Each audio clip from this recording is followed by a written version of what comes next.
Hallo. Hallo. Ich sitze hier mit der lieben Shox. Willst du dich kurz vorstellen am besten? Ja, mein Name ist Shox oder Evje. Das ist mein echter Name. Und ich bin die Moderatorin für die European LCS hier in Berlin. Viele wundern sich bestimmt schon, dass du Deutsch kannst.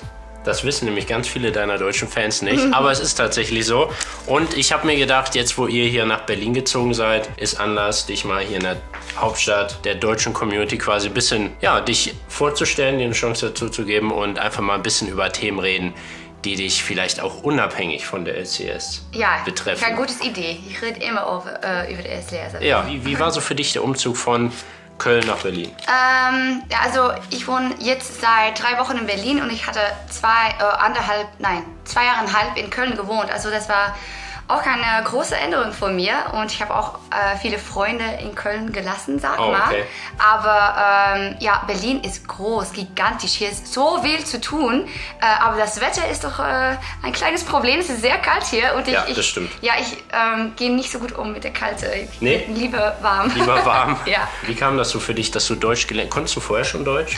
Also ich habe in der Schule, ich glaube, wenn ich 16, 17 Jahre alt war, 2 Stunden pro Woche Deutsch gekriegt, aber da haben wir so mehr Grammatik gelernt und nicht wirklich gelernt, wie wir uns zu unterhalten auf Deutsch.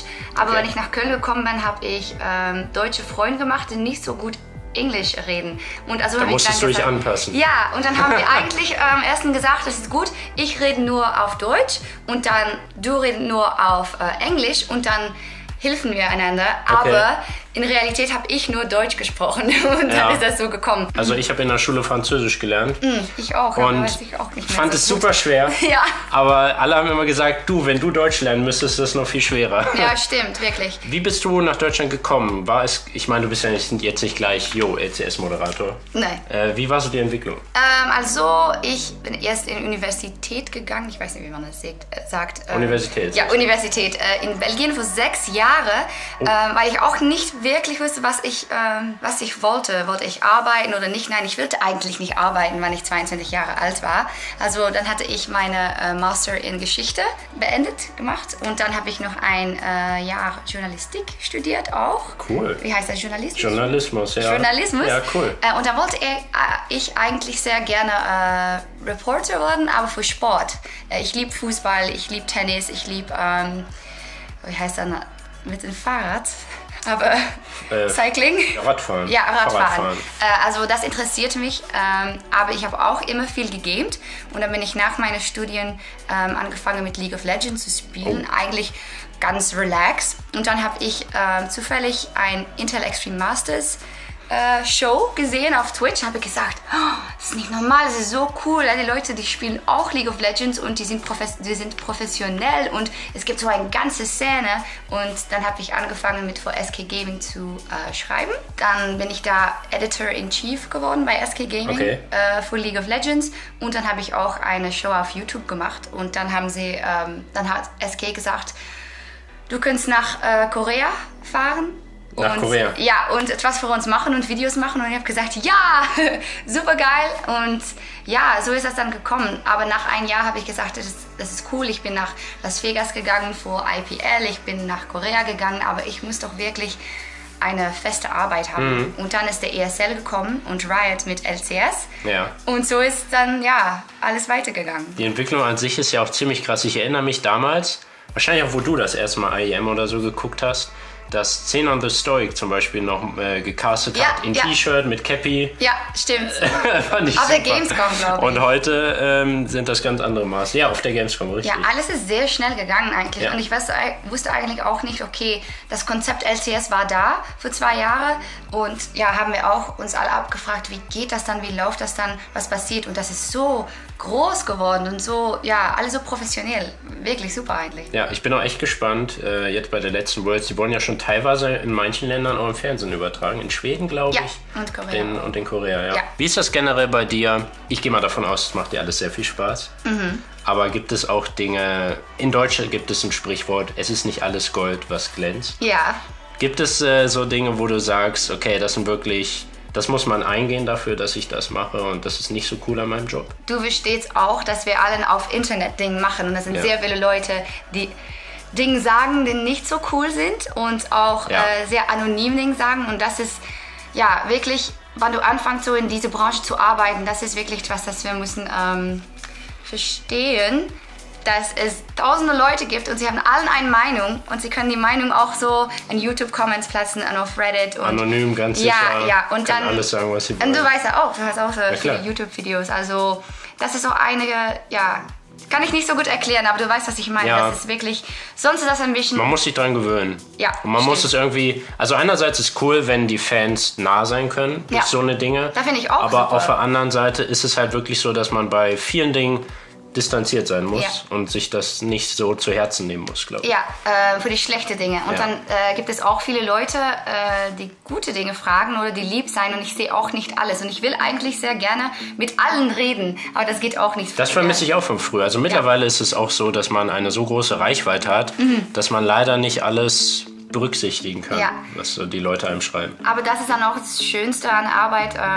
Zum Beispiel letztes Jahr ist dann ein Vater hier hingekommen mit einem Sohn und er war großer Fnatic-Fan und dann haben wir so, ja, dann hat Fnatic, die Jungen, wie heißt Foto gemacht? Ja, Foto gemacht und was, ja, und da war der beste Tag aus des Lebens von den Jungen. Und das war super zu sehen und das finde ich, ja, das ist ziemlich schön. Bist du nervös generell? Wahrscheinlich, ne? Bei so großen Zahlen, Publikum. Was machst du gegen Nervosität? Ich bin ein super stressy Person. Okay. Nicht normal, ja. Ich schlafe nicht so gut und ich bin immer so ein bisschen aufgeregt. Ja. Das habe ich gestern gelernt. Neues Wort. Ja, neues aufgeregt. Wort. Ich habe gestern, was habe ich dann geguckt? Ich weiß nicht mehr, aber eine war super aufgeregt und dann habe ich gesagt, aha. Aufgeregt? Ja. Guckst du im Fernsehen viel? Ja, Moment. alles. Und wenn ich tweet, sagen die Leute immer, nicht RTL gucken. Ja. Aber warum? Ja. Warum? Ich habe gestern, RTL ich ist bin so ein Star, wo wir hier raus. Ja. Das ist so, wie heißt das? So Fremdschämen. Fremdschämen, das ist super. Warum nicht? Das einfach mal zurücklehnen und ausschalten. Ja, warum nicht? Aber das ist einfach cool. zuballern lassen. Und für mich ist das auch besser, weil, ich sage, das Deutsch ist auch nicht so kompliziert. Das ist für mich auch einfach besser zu gehalten. gucken. Ja. Ich will sehr gerne Zeitung gucken. Nachrichten? Nachrichten Ja. gucken, aber das ist sonst noch ein bisschen schwierig von mir. Okay, ja, das stimmt. Ja. Das kann ich mir vorstellen. Also, ich weiß nicht mehr, worüber wir... Oh, bin ich nervös. Nervosität, was du dagegen machst. Ja, ich probiere mir sehr gut vorzubereiten, natürlich. Okay. Aber so 10 Minuten vor der Show, dann probiere ich alles so... Dann shake ich einfach immer, lasse ich alles sein und dann gucke ich nicht mehr nach meiner Vorbereitung, nichts mehr und I go, und alles loslassen und dann abgehen. Ja, stimmt. Okay. Aber am Anfang warst du wahrscheinlich super nervös. Ja, es es ist jetzt besser. Und ist besser geworden, aber es ist nicht so, dass du sagst, ach, alles easy. Nein, ich glaube, wenn ich das sage, dann muss ich vielleicht einen anderen Job suchen oder etwas anderes machen, weil ich glaube, du musst doch immer aufgeregt sein oder das ist auch was Gutes. excited sein. Ja. Ja, stimmt. Aber wenn ich dann, wir haben hier Standard LCS und ja, dann bin ich sehr nervös natürlich, aber ich bin noch mehr nervös zum Beispiel auf der Gamescom letztes Jahr oder auf All-Star in Paris letztes Jahr, weil da auch so 4000 Leute stehen und hier, okay, gibt es so 300 in das Studio. Und 500.000 ja, da draußen. zu Hause, aber gucken die nicht an. Ja, das stimmt. Also da ist noch was dazwischen. Ja. Das macht es einfacher, denke ich auch. Wie ist das generell, dein Leben an sich? Ich meine, es ist wahrscheinlich stressig, gerade jetzt so, wenn so eine Sachen anstehen wie Worlds oder IEM und so weiter. Was machst du so, um da einen Ausgleich zu finden in deiner Freizeit? Ich muss eigentlich viel mehr Sport machen. Fahrradfahren. Ja, nein, ich hasse Fahrradfahren. Oh. Ich gucke so gerne, ich glaube, weil ich dasselbe hasse, das zu machen. Aber die Leute haben mir gesagt, dass hier im Sommer es wirklich macht Spaß, hier Bisschen Fahrrad zu fahren. Radfahren. Okay, Es gibt ja auch Räder, wo man liegt. Ja, aber das, also ich habe einmal so, ich war, okay, das ist sehr schwierig in Deutsch zu erklären. Ich helfe dir. Ich fahrradte? Bin Fahrrad gefahren. Okay, sieh, das ist so ein gutes, zum Beispiel Deutsch ist sehr schwierig. Ich habe Fahrrad gefahren. Ja, das stimmt. Ja. Und dann, ich war so ganz gechillt, okay, und dann kam da so ein Lichtfahrrad. Ja, im Liegen und ist vorbeigeschoben. Okay, Ja, das war das war aufregend. schrecklich, wirklich. Du hast dich erschrocken. Ich habe mir erschrocken. Und ich spiele sehr gerne League of Legends, Ja. aber sonst... Du streamst auch, oder? Ja, ich stream auch, nicht empfehlen mir. Mein Internet ist, ja, Scheiße, zu Hause jetzt. Okay. Okay, aber zum Beispiel nach Worlds, dann habe ich keine Lust mehr, League of Legends zu gucken oder zu spielen. Für irgendwann so reicht's einige auch mal, Wochen. ne? Ja, es geht nicht mehr. Aber dann nach 1 oder 2 Wochen, dann sage ich doch, ach, ich will... Irgendwann muss man wieder zurück. Streamlink ist in der Beschreibung, falls ihr mal vorbeischauen wollt. Hast du Bock mal wieder zu streamen? Streamst nicht so oft, oder? Ich habe es einmal nein. mitbekommen. Ja, ich mache es super gerne, aber das ist auch anstrengend, finde ich. Ich bin keine Profispieler, weißt du? Also, da sind Ja, aber es so gibt ja Streamer, die streamen, wo die Leute schauen, die weil sie was lernen wollen. Ja. Aber es gibt auch Streamer, wo die Leute einfach nur unterhalten werden wollen. Ja, das bin ich. Aber das ist super anstrengend. Ich muss so konstant sehr happy sein und sehr viel Energie haben. Und dann sitzen da natürlich 1000 Leute in der Chat, die sagen, was hast du gemacht? Was hast du gepickt? Ja, Video-Support und dann hast du so einen Fehler gemacht. Du hast das vergessen. Scheiße Spiel. Flash doch. Ja, und dann sage ich, okay. Tschüss. Nach 2 oder 3 Stunden bin ich wirklich müde. Ja. Ich will das eigentlich noch gerne machen, aber wie ich gesagt habe, mein Internet ist... Manchmal will man auch einfach nur für sich zocken. Ja. Oder mit den Freunden. ja, finde ich eigentlich... Hast du hier in ganz Berlin cool. schon was gefunden? So sportmäßig oder hast du schon was gesehen? Was Nein, so noch nicht. Ich will gerne tanzen eigentlich. Tanzen? Ja, ich habe früher sehr viel getanzt. Und Breakdance. Hip-Hop eigentlich und Jazz. Okay. Ja, machst du Breakdance? Nee.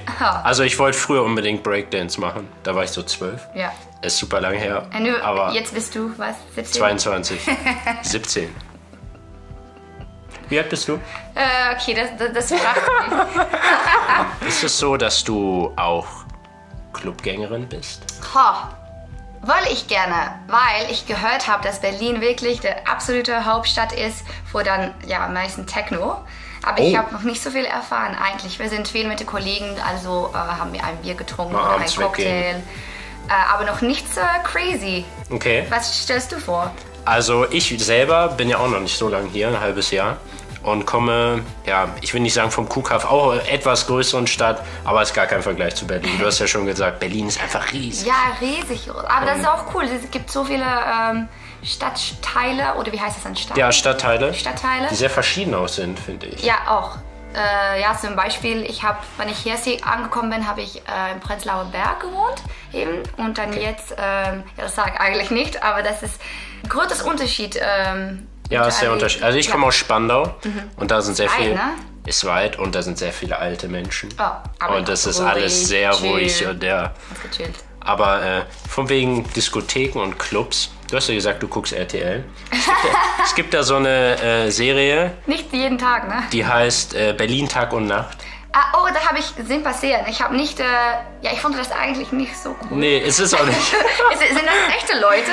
Ja, echte das Stories? Nein. Nee, das ist Sieht gescriptet. so fake aus, ne? Ja. Okay. Was ich sagen will, die gehen immer in so einen bestimmten Club, der heißt Matrix. Okay, das ist eine Eine echte Diskothek, Club. ja. Okay. Und das gibt's wirklich. Okay. Und ich habe gehört, da gehen immer alle hin, weil die da hingehen. Also es ist sehr bekannt, diese Serie, aber... Nein, das fand ich nicht. Ich habe gestern... Also Dschungelcamp ist noch so, okay. Der Bachelor natürlich. Oh.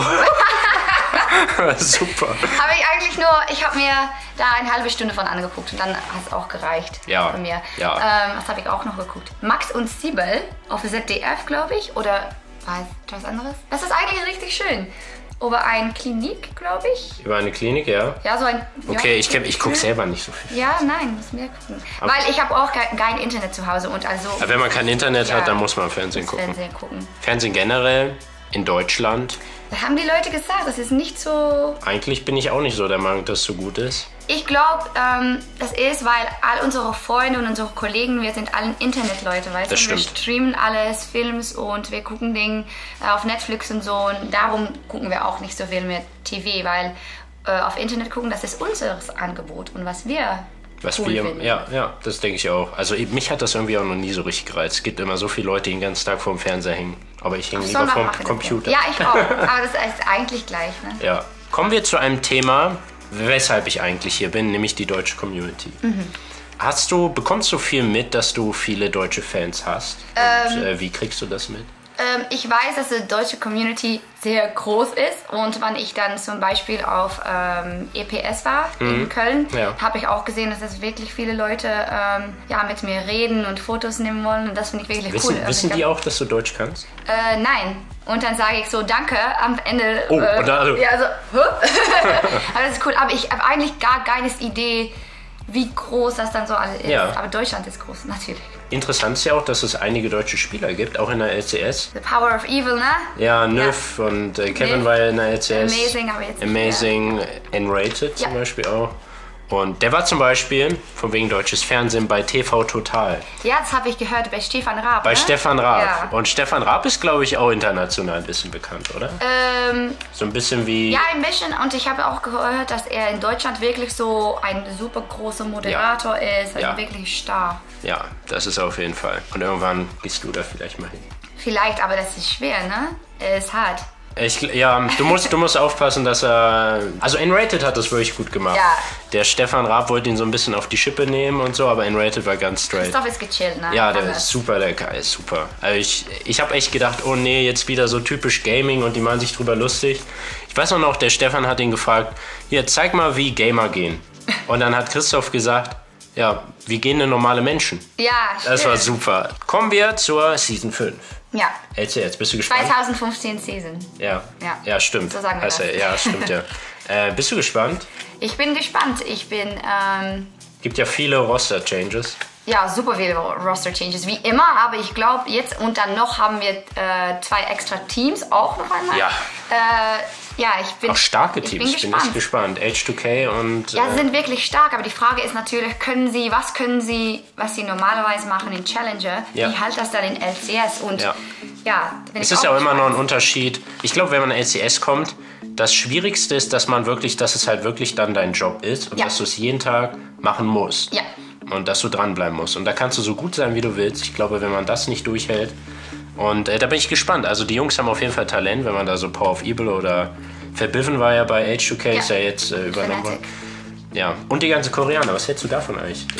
Weil ich glaube, dass die letzte Saison hat uns auch gezeigt, dass es nicht per se, wenn ein Koreaner hier spielt, Das dass er automatisch nicht per se klappt. super gut ist. Ich glaube, alles muss auch gut sein mit der anderen Teamleute und dem Manager Teamplay, und dem Coach und Ja. sonst geht das auch nicht. So bin ich ganz gespannt, was da mit Fnatic passiert, weil Fnatic ist doch ist so ein großes Team, so ein cooles Team. Und jetzt Aber alles es ist nicht geändert. mehr... Fnatic war bisher immer so ganz stabil. Ja. Es war immer da und Immer immer da. gut. Und jetzt ist auf einmal Jetzt haben wir nur alles drunter Yellowstar. und drüber. Und ich glaube, das geht auch gut. Ich habe keine Ahnung, was passiert. SK Gaming ist auch sehr stark out jetzt Ja. mit Forgiven. Mit Forgiven, dass der wieder da ist. Ja, und da bin ich Freddy super ist auch so gespannt drauf. gut. Ja. Auch gespannt. The Unicorns of Love, H2K, Alliance Elements.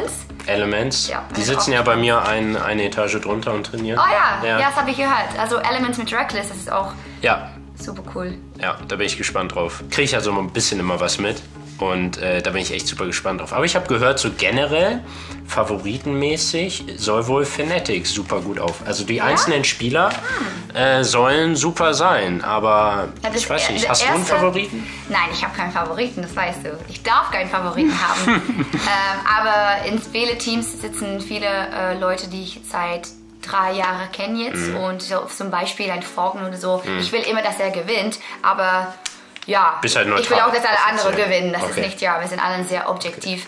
Was sollte ich da noch sagen?